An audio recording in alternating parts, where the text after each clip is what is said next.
Assalamualaikum teman-teman, aku doakan teman-teman yang nonton YouTube channel aku hari ini sehat selalu, bahagia selalu, dan selalu diberkahi Allah Subhanahu wa Ta'ala. Amin ya Rabbal Alamin. Belajar akuntansi yuk. Kali ini kita akan membahas konsep biaya dan pelaporan harga pokok produk barang aku, Dea. Jadi sebelum dimulai jangan lupa di subscribe dulu ya. Like, komen, dan share postingan aku kalau itu bermanfaat buat kamu. Yuk dimulai. Oke, kita masuk ke materi konsep biaya dan pelaporan harga pokok produk. Sekarang kita pahamin dulu konsepnya nih. Apa sih sebenarnya biaya itu?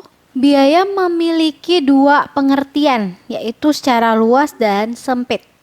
Nah, biaya dalam arti luas adalah pengorbanan sumber ekonomi yang diukur dalam satuan uang dalam usahanya untuk mendapat sesuatu untuk mencapai tujuan tertentu.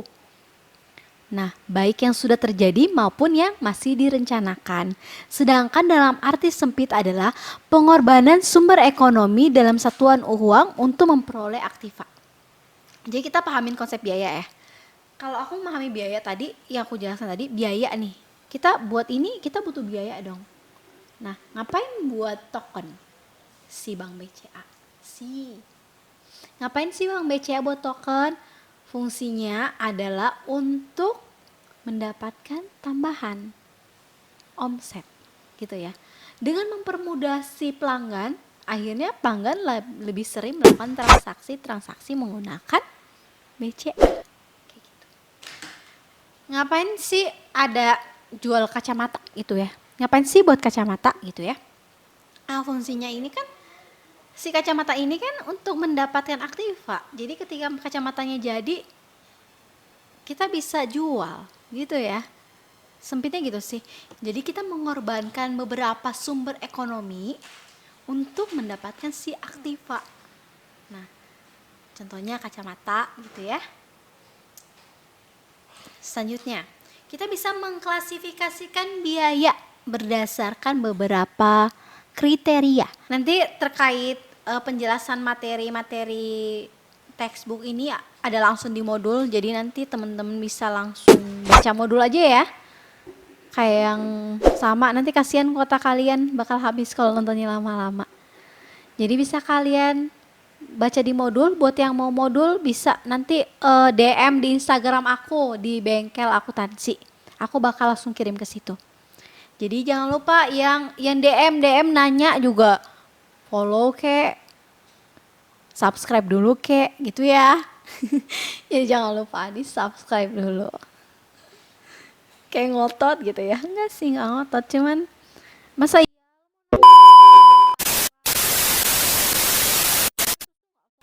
selanjutnya teman-teman kita mau mempelajari lagi nih siklus akuntansi biaya perusahaan manufaktur dan laporan harga pokok.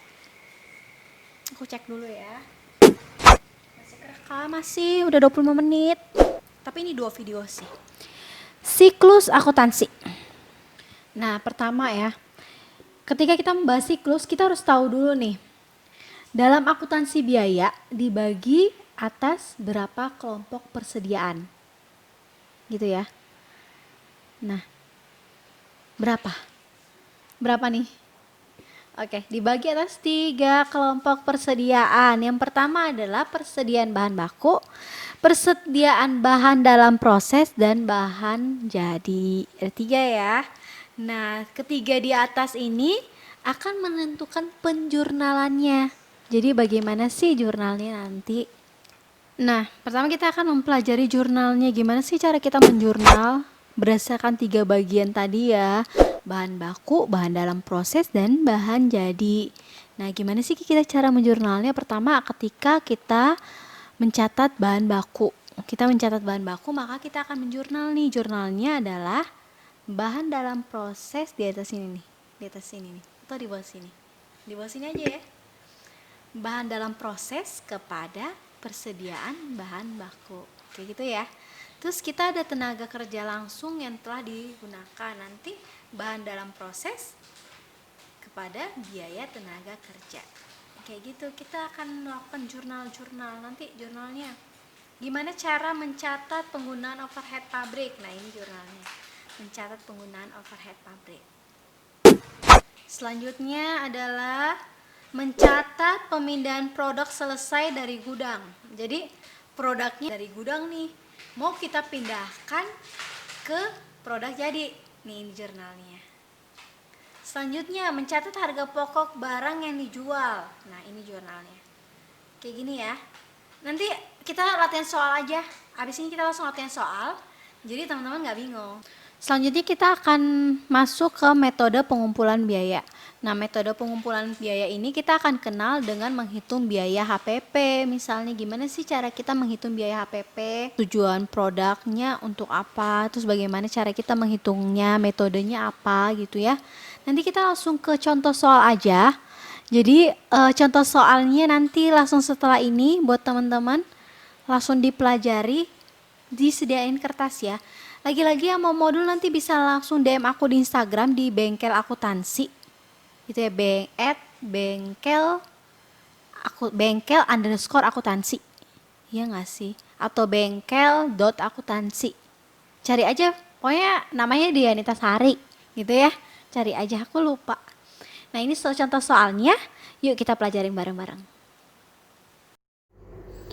Oke, teman-teman, ini contoh soalnya. Ini ada contoh soal percetakan, di mana di sini dia mau memproduksi 200 buku.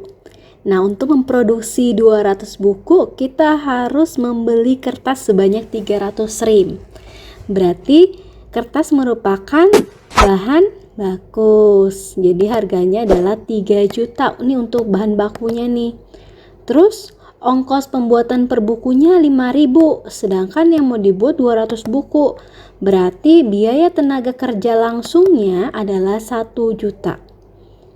Terus selanjutnya ada biaya bahan penolong, tenaga kerja tidak langsung, listrik, telepon, penyusutan, itu merupakan apa? Biaya overhead pabrik gitu ya. Jadi dia masuk dalam kategori biaya overhead pabrik. Jadi kita jumlahkan totalnya adalah Rp500.000. Terus jadi kita total nih keseluruhannya, kita dapatlah biaya harga pokok produk. Jadi harga pokok produknya 4.500.000. Selanjutnya kita bisa dibagi biaya per bukunya. Kita bagi dengan 200 buku. Jadi setiap buku harganya 22.500. Kayak gitu ya. Karena buku harganya kita udah tahu nih ya, harga per buku 22.500. Klasifikasi tiap biaya kita udah tahu, biaya tenaga kerja langsung bahkan tidak langsung, overhead pabrik, kita udah bisa mengakumulasi total harga pokok produk. Sesuai ya sama materi awal yang kita dapatkan. Selanjutnya kita mau jurnal nih. Pertama kita mau mencatat pemakaian bahan baku. Jadi pada saat kita beli maka persediaan bahan baku akan kita catat di kolom debit. Jadi karena kita beli bahan bakunya bertambah, biasanya kita beli itu bisa menggunakan cash atau utang, maka cash atau utangnya dikredit. Nah, maka pada saat pemakaian bahan bakunya, dibalik nih persediaan bahan bakunya yang dikredit, barang dalam prosesnya yang di debit. Jadi bahan bakunya tuh udah dihilangkan karena udah masuk ke dalam pabrik pemprosesan. Jadi udah nggak diakuin lagi sebagai bahan baku, tapi diakuin sebagai barang dalam proses. Oke, kita lanjut lagi. Kita mau mencatat tenaga kerja langsung yang telah digunakan. Nah, sama nih. Jadi biaya tenaga kerja langsung tadi kita ganti menjadi biaya dalam proses lagi. Kan awal kalau kita bayar sama ya biaya tenaga kerja, namanya beban pasti di debit. Sekarang bebannya ini kita mau jadikan biaya tadi menjadi biaya dalam proses. Jadi barang dalam proses kepada biaya tenaga kerja.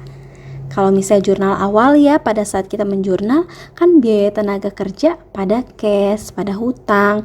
Maka ketika dia sudah mulai mengerjakan, maka jurnalnya dibalik nih. Debitnya diganti apa? Diganti barang dalam proses. Sama dengan biaya overhead pabrik. Nominalnya lihat tadi ya, perhitungan kita di atas. Nominalnya untuk biaya overhead pabrik ini sebesar 500.000 gitu ya. Setelah diketahui pada biaya dalam proses.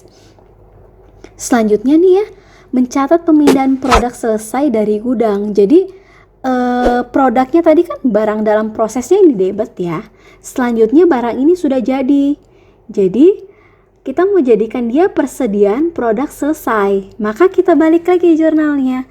Barang dalam prosesnya di kredit, persediaan produk selesainya yang di debit. Kayak gitu ya. Terus ketika kita jual gimana nih? Ini barangnya siap dijual nih ya. Barangnya tuh siap dijual.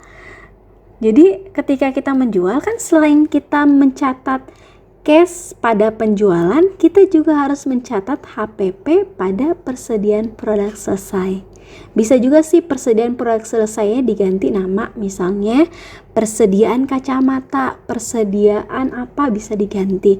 Kesesuaian dengan si perusahaannya, misalnya perusahaannya memproduksi banyak barang, bagusnya jurnalnya lebih spesifik. Tapi kalau cuma satu barang, persediaan produk selesai cukup. Kayak gitu ya. Mungkin sekian contoh soalnya. Ini selanjutnya ada studi kasus. Ada yang mau jurnal nggak? Komen di bawah. Nanti ada studi kasusnya segala macam.